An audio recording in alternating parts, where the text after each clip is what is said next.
वो लोग हैं जो घटना में राजनीतिक लाभ लेना चाहते हैं। मैं तो कहता हूं अगर ये निष्पक्ष हैं और जीरो टॉलरेंस इनके मन में है अगर, तो दोनों परिवारों की मदद करें और अपना दुख समझिए। मुख्यमंत्री जी को किसी के साथ भेदभाव नहीं करना चाहिए अगर वो मुख्यमंत्री उत्तर प्रदेश के हैं। और किसी भी घटना से राज्य जितनी भी तस्वीरें आई हैं जो बीजेपी के नेताओं की आई हैं, तस्वीरें मैंने देखी हैं और लोगों ने चर्चा की उन तस्वीरों को देख करके, बीजेपी के लोग घटना से राजनीतिक लाभ लेना चाहते हैं। मैं उन्हीं बीजेपी के नेताओं से पूछना चाहता हूं कि जिस के लिए मासूमों की कभी जान नहीं जाती, अगर प्रेम यादव की जान न गई होती तो सरकारी जमीनों पर कब्जे आप ही के नहीं जाती तो किसी मासूम किसी की जान नहीं जाती। आखिरकार सरकार कानून को समझते हैं, क्योंकि इतना अनुभव आपको हो गया है घटनाओं को देखते हुए और अधिकारियों से बात करते हुए, आप समझते होंगे। सोचिए, परिवार एफआईआर नहीं लिखा पा रहा है, क्या उसकी पत्नी की एफआईआर नहीं लिखनी चाहिए थी? और सो मोटो लेकर के स्वयं सरकार को या निष्पक्ष होकर के क्या पहली घटना पे एफआईआर नहीं दर्ज होनी थी? आपने जो प्रेम यादव की जान गई उस पर एफआईआर किससे दर्ज कराई? सुनने में आ रहा है कि आपने जानबूझ करके डरा के धमका के और खाली पन्ने पे दस्तखत करा करके आपने एफआईआर लिखी है। और एफआईआर ऐसी लिखी है कि वो एफआईआर टिक ही नहीं सकती। जाति बिरादरी का है, दूसरा समुदाय किस जाति बिरादरी का है? सबसे बड़ा सवाल है, इस सरकार में इन लोगों की जान गई है और आपकी जीरो टॉलरेंस की पॉलिसी से उन परिवारों के सदस्यों की जान नहीं आने वाली। और ये जो डर दिखा करके आप डरना चाहते हो, जब जनता खड़ी हो जाती है, जनता की ताकत के सामने सरकार की ताकत टिक नहीं सकती। सरकार की ताकत कुछ भी नहीं है जनता की ताकत के सामने। आज इस परिवार के और सदस्यों पे आप अन्याय कर रहे हैं। एफआईआर लिखने का तरीका क्या उंगली नहीं उठाता? और मैं तो पत्रकार साथियों से कहूंगा, और दूसरी तरफ से कोई यहाँ का है, कोई वहाँ का है, न जाने कहाँ के से लोग हैं, उनके नाम डलवा दिए। क्या आपने नाम नहीं डाले उनके गलत? जो यहाँ गांव में रहने वाले लोग हैं, निर्दोष लोग हैं, क्या उनके नाम नहीं डाल दिए आपने? अभी महिलाएं मिली उनके परिवार की, क्या उनके पतियों का क्या दोष था या उनके रिश्तेदारों का क्या दोष था? अगर कोई रिश्तेदार दूसरी जगह रह रहा है, वहां भी पुलिस जाकर के तांडव मचा रही है, आतंक मचा रही है। क्या ये जनता को नहीं दिखाई दे रहा? और फिर जब चुनाव होता है तो आप दूसरे तरह की पुलिस लगाते हो। ये घटना आ गई तो आप दूसरे तरह की पुलिस लगाते हो। क्या हमें आंखों से नहीं दिखाई दे रहा आपकी नीयत? जी, मासूम बच्चों की जो हत्या हुई उस पर क्या कहना है? नहीं है, सवाल आपकी नीयत का है।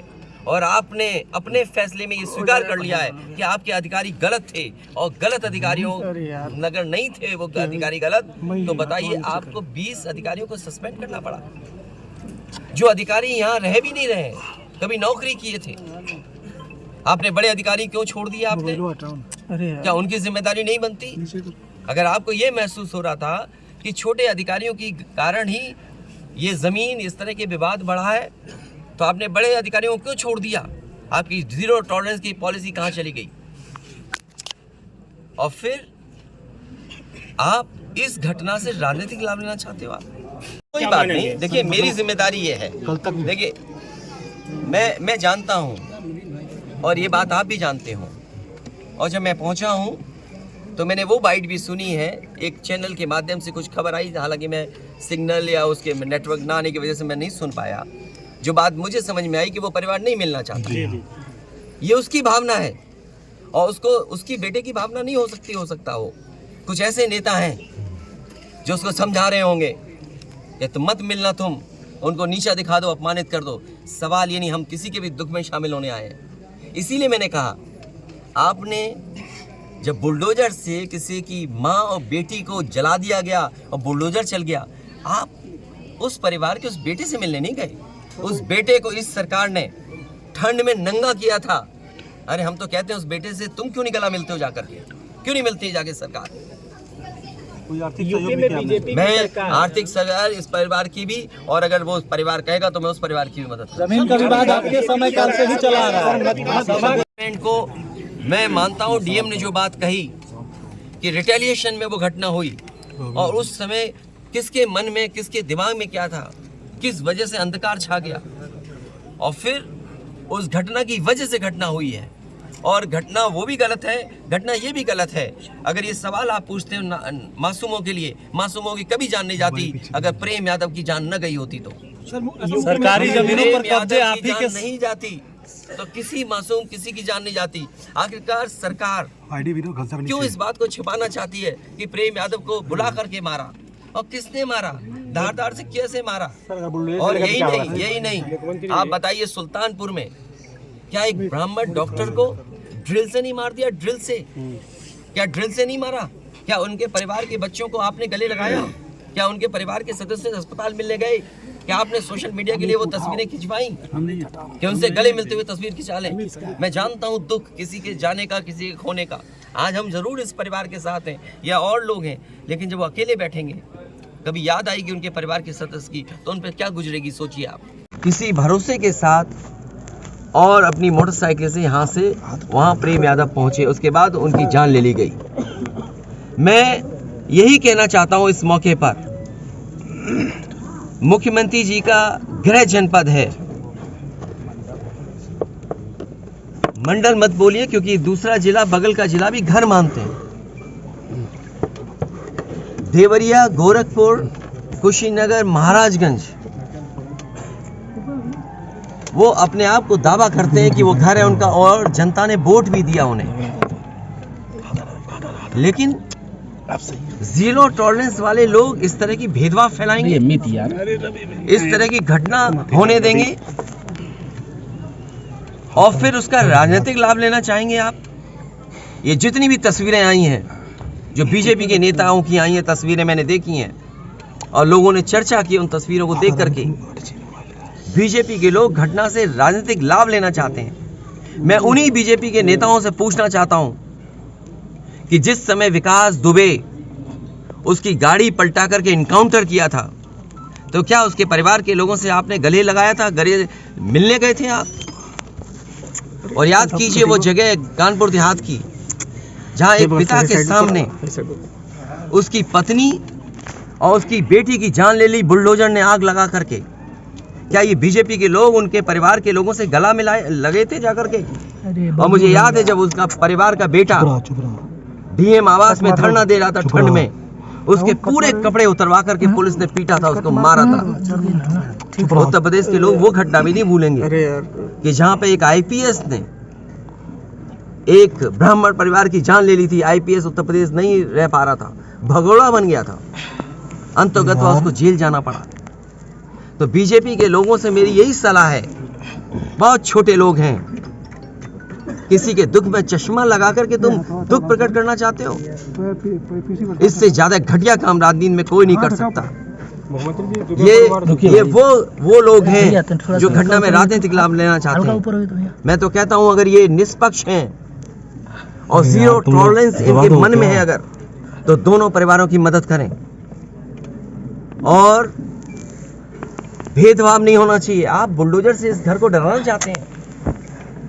सवाल घर का गिरने का नहीं है, सवाल आपकी नीयत का है, और आपने अपने फैसले में ये स्वीकार कर लिया है कि आपके अधिकारी गलत थे, और गलत अधिकारियों नगर नहीं थे वो अधिकारी गलत, तो बताइए आपको 20 अधिकारियों को सस्पेंड करना पड़ा, जो अधिकारी यहाँ रह भी नहीं रहे, कभी नौकरी किए थे।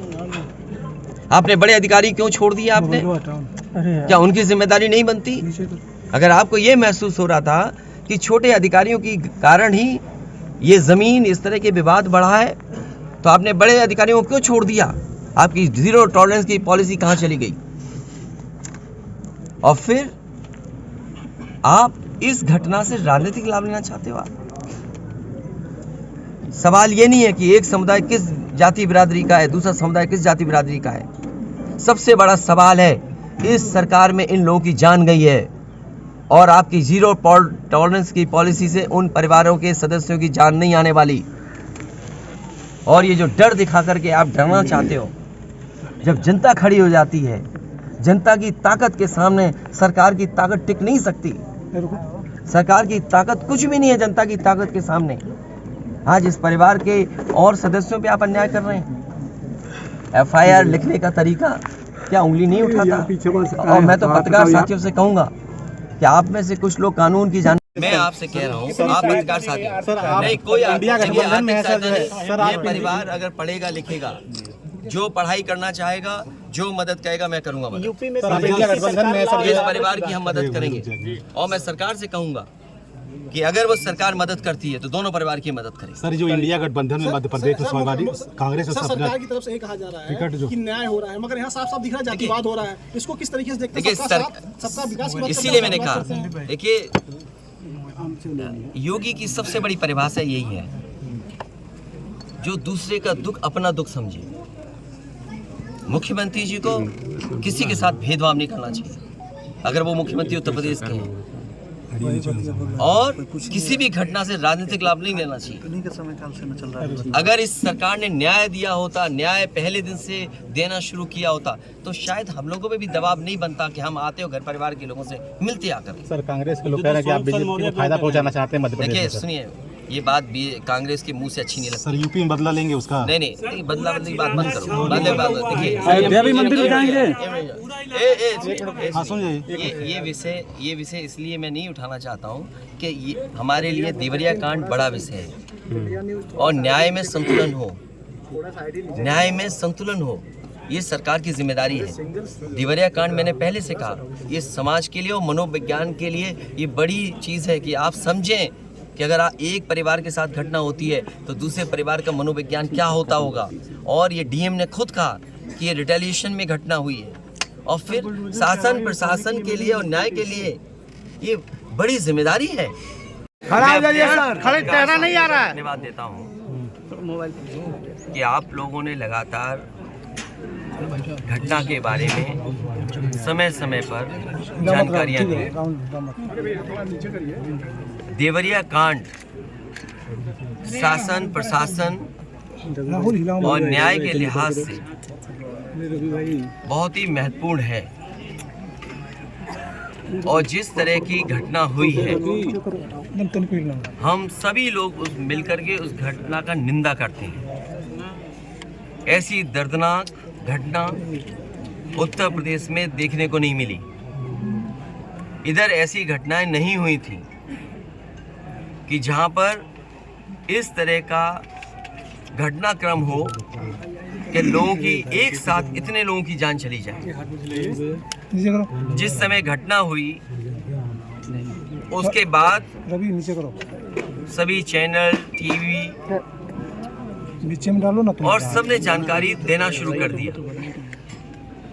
मुझे याद है, मैंने डिस्ट्रिक्ट मजिस्ट्रेट का वो बयान सुना जिसमें यहाँ के डिस्ट्रिक्ट मजिस्ट्रेट ने कहा कि घटना के बाद रिटेलिएशन में दूसरी घटना हुई है। तो ये विषय शासन प्रशासन और न्याय के लिए महत्वपूर्ण इसलिए बनता है कि अभी तक सरकार जो जीरो टॉलरेंस की बात करती थी, घटना पहली कैसे हुई उसकी भी सच्चाई अभी तक सामने नहीं ला पाए। प्रेम यादव का मरना, उन्हें घर बुलाना, उसके बाद किसी धारदार हथियार से जान ले लेना, उसके बाद आसपास के क्षेत्र पे ये सूचना मिल जाना कि उनकी जान चली गई, लोग गए और उसके बाद ये घटना हुई। मैं मौके पे घटना में पहुंचा हूं, देखा है मैंने उस परिवार के रहने का और उस परिवार में जो घर बना वो मैं देख करके आया हूं। वो घर और ये घर जहां प्रेम यादव थे दूर था। आखिरकार किन परिस्थितियों में वहां जाना पड़ा उन्हें, क्या वजह थी कि सुबह ही सुबह वो मौके पे चले गए। अगर किसी की नियत मंशा ये थी कि उसे हमला करना है या उसकी नियत और मंशा ये होती कि उस पर हमला होगा तो वो तैयारी से जाता, किसी भरोसे के साथ, और अपनी मोटरसाइकिल से यहाँ से वहाँ प्रेम यादव पहुँचे। उसके बाद उनकी जान ले ली गई। मैं यही कहना चाहता हूँ इस मौके पर, मुख्यमंत्री जी का गृह जनपद है, मंडल मत बोलिए क्योंकि दूसरा जिला बगल का जिला भी घर मानते हैं। देवरिया, गोरखपुर, कुशीनगर, महाराजगंज वो अपने आप को दावा करते हैं कि वो घर है उनका और जनता ने वोट भी दिया उन्हें, लेकिन जीरो टॉलरेंस वाले लोग इस तरह की भेदभाव फैलाएंगे, इस तरह की घटना होने देंगे और फिर उसका राजनीतिक लाभ लेना चाहेंगे आप। ये जितनी भी तस्वीरें आई हैं जो बीजेपी के नेताओं की आई हैं, तस्वीरें मैंने देखी हैं और लोगों ने चर्चा की उन तस्वीरों को देख करके, बीजेपी के लोग घटना से राजनीतिक लाभ लेना चाहते हैं। मैं उन्हीं बीजेपी के नेताओं से पूछना चाहता हूं कि जिस समय विकास दुबे उसकी गाड़ी पलटा करके इनकाउंटर किया था, तो क्या उसके परिवार के लोगों से आपने गले लगाया था, गले मिलने गए थे आप? और याद कीजिए वो जगह कानपुर देहात की जहां एक पिता के सामने उसकी पत्नी और उसकी बेटी की जान ले ली बुलडोजर ने आग लगा करके। क्या ये बीजेपी के लोग उनके परिवार के लोगों से गला मिलाए लगे थे जाकर के? और मुझे याद है जब उसका परिवार का बेटा डीएम आवास में धरना दे रहा था ठंड में, उसके पूरे कपड़े उतरवा करके पुलिस ने पीटा था, उसको मारा था।